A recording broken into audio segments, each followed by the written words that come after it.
அனைவருக்கும் அஸ்ஸலாமு அலைக்கும். எஸ்எம்இ ஐபிஓ அப்படின்னா என்ன?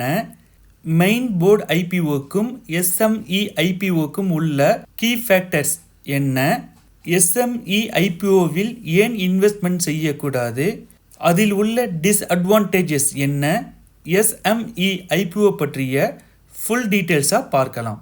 ஏற்கனவே நம்ம சேனலில் ஐபிஓவில் இன்வெஸ்ட்மெண்ட் செய்யலாமா, அப்ளை செய்வது எப்படி அப்படின்னு ஒரு வீடியோ போட்டிருக்கோம். பார்க்காதவங்க டிஸ்கிரிப்ஷனில் லிங்க்கை கொடுக்குறேன். அந்த வீடியோவை பார்த்துட்டு இந்த வீடியோவை கண்டினியூ பண்ணுங்கள்.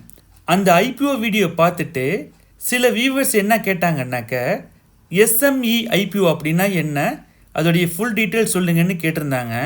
அதனால் எஸ்எம்இ ஐபிஓ அப்படின்னா என்னன்னு பார்ப்போம்.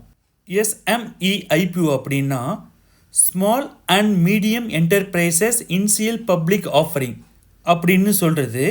இது இயர்லி ஸ்டேஜ் கம்பெனிஸ், அதாவது சின்ன கம்பெனிஸ் ஃபஸ்ட் டைமாக ஸ்டாக் எக்ஸ்சேஞ்சில் லிஸ்டாக வருவதற்கு தான் எஸ்எம்இ ஐபிஓ அப்படின்னு சொல்கிறது. இதோடைய லிஸ்டிங் சைஸ் எவ்வளோ இருக்கும்னா 1 கோடியிலிருந்து 25 கோடிக்குள்ளே இருக்கிறது தான் எஸ்எம்இ ஐபிஓ அப்படின்னு சொல்கிறது.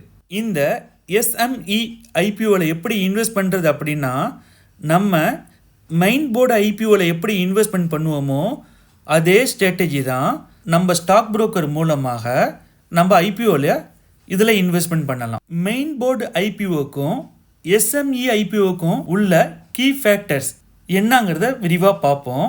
மெயின் போர்டு ஐபிஓவில் இஷ்யூ சைஸ் 50 கோடிக்கு மேலே இருக்கும்.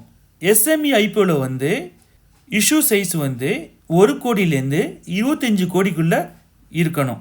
இதோடைய ரெகுலேட்டர் யார் அப்படின்னாக்க, மெயின் போர்டில் செபி இருப்பாங்க.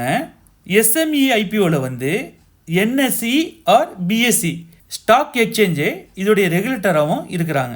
மெயின் போர்டு ஐபிஓ எங்கே லிஸ்டிங் ஆகும் அப்படின்னாக்க, என்எஸ்சி பிஎஸ்சி ஸ்டாக் எக்ஸ்சேஞ்சு பிளாட்ஃபார்த்தில் இது லிஸ்டிங் ஆகும்.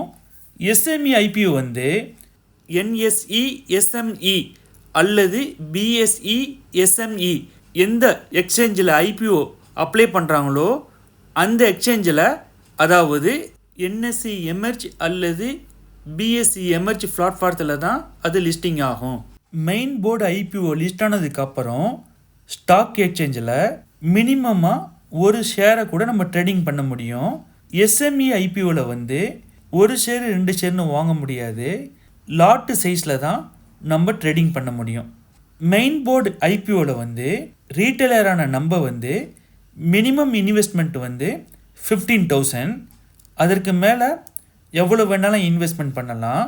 மினிமமாக 15,000 நம்மளுடைய ஐபிஓ இன்வெஸ்ட்மெண்ட் இருக்கும்.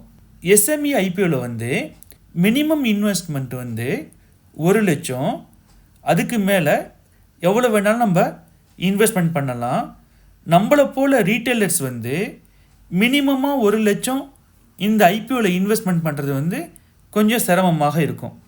மெயின் போர்டில் ஐபிஓவில் லிஸ்டிங்காக இருக்கிற companies result every quarter wise ரிசல்ட்டை கொடுப்பாங்க. எஸ்எம்இ ஐபிஓவில் லிஸ்டாகி இருக்கிற கம்பெனிஸ் ஹாஃப் இயர்லி அல்லது ஆனுவலி வைஸாக தான் ரிசல்ட்டை சப்மிட் பண்ணுவாங்க. மெயின் போர்டு ஐபிஓக்கும் எஸ்எம்இ ஐபிஓக்கும் உள்ள டிஃப்ரென்ஸ் என்னன்னு பார்த்தோம். இப்போ எஸ்எம்இ ஐபிஓடைய டிஸ்அட்வான்டேஜஸ் என்னங்கிறத டீட்டெயில்ஸாக பார்ப்போம். எஸ்எம்இ ஐபிஓ லிஸ்ட் ஆனதுக்கப்புறம் லாட் சைஸில் தான் நம்ம ட்ரேடிங் பண்ணுறதுனால அதனால் லிக்விடிட்டி ரொம்ப கம்மியாக இருக்கும். இது ஹை ரிஸ்க்காக இருக்கும். எஸ்எம்இ ஐபிஓவில் உள்ள கம்பெனிஸ் லிஸ்ட் ஆனதுக்கப்புறம் நம்பர் ஆஃப் ஷேர்ஸ் மினிமமாக இருக்கும். அதனால் ஈஸியாக மேனிப்புலேட் பண்ணுறதுக்கு சான்சஸ் இருக்குது. அதனால் இது ஹை ரிஸ்க் உள்ள இன்வெஸ்ட்மெண்ட்டாக இருக்கும். இந்த எஸ்எம்இ ஐபிஓவில் பார்ட்டிசிபேட் பண்ணுறதுக்கு நம்மளை போல் ரீட்டைல் இன்வெஸ்டர்ஸுக்கு 1 lakh அமௌண்ட் மிக அதிகமாக இருக்கும். இதில் என்னுடைய கான்சலேஷன் என்னன்னாக்க, small and medium enterprises SME ஐபிஓவில் இன்வெஸ்ட்மெண்ட் பண்ணாமல் மெயின் போர்டு ஐபிஓவான நல்ல கம்பெனிஸை செலக்ட் பண்ணி, உதாரணத்துக்கு ரீசெண்டாக ஐபிஓ வந்த டாடா டெக்னாலஜி கம்பெனி போல் ஒரு நல்ல ஐபிஓவை செலக்ட் பண்ணி இன்வெஸ்ட்மெண்ட் பண்ணலாம்.